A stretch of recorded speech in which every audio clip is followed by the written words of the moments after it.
Hey guys, welcome to the Fight Age channel. Frank Warren. Ngannou presents a clear danger to Anthony Joshua. Early last week, we officially set the ball rolling for what is likely to become the biggest year in modern boxing history. London last Monday evening marked the launch of the media activity for Knockout House, which will take place on Friday, March 8 in Riyadh, featuring the colossal collision between Anthony Joshua and Francis Ngannou. I don't need to go over too much old ground when it comes to Francis, as opposed to when we announced that his fight with Tyson Fury. Very few people will doubt his credentials, and now, as for the event itself, it has obvious crossover appeal that will generate a wider audience. And is well documented. The plan was to match AJ with Deontay Wilder, but boxing has a habit of getting in the way of best laid plans. Despite his limited experience in the sport, Francis presents a clear danger because, quite simply, he can fight, and he showed against Tyson Fury. He is a quick learner.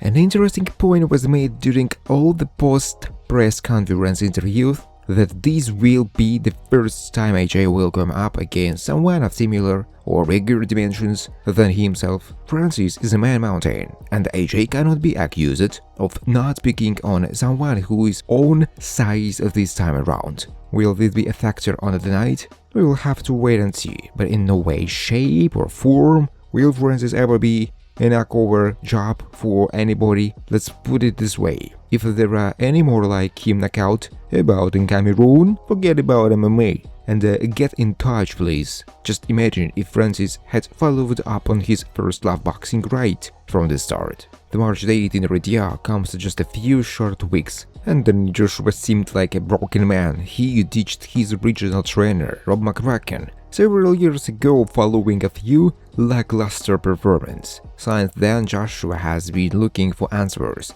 He traveled status and began looking at his options. When it was all said and done, he settled on Robert Garcia. Joshua was back on the search again. There was something about Eric James that Joshua enjoyed. He was the no-nonsense type and drilled into Joshua the basics and the fundamentals day after day. For whatever reason, Joshua looked unnerved and unsure of himself in there. Still, he admitted that he enjoyed working under the former trainer of the year and looked forward to working with him again. But prior to jumping into the ring with Wilder recently, Joshua revealed that he was making another change. Ben Davison was chosen as the man to shout instructions from his corner. While they may have been together for just a single fight, Joshua looked like his old violent self, easily stopping Wilder in the 5th round. The reason I was able to gel with Ben is because he doesn't try to change your style,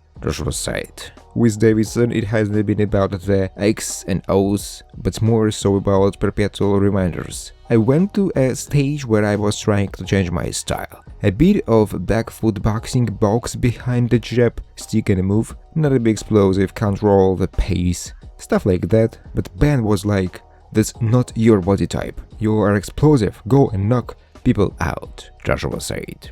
Thanks for watching, guys. If you like this video, please subscribe to my YouTube channel.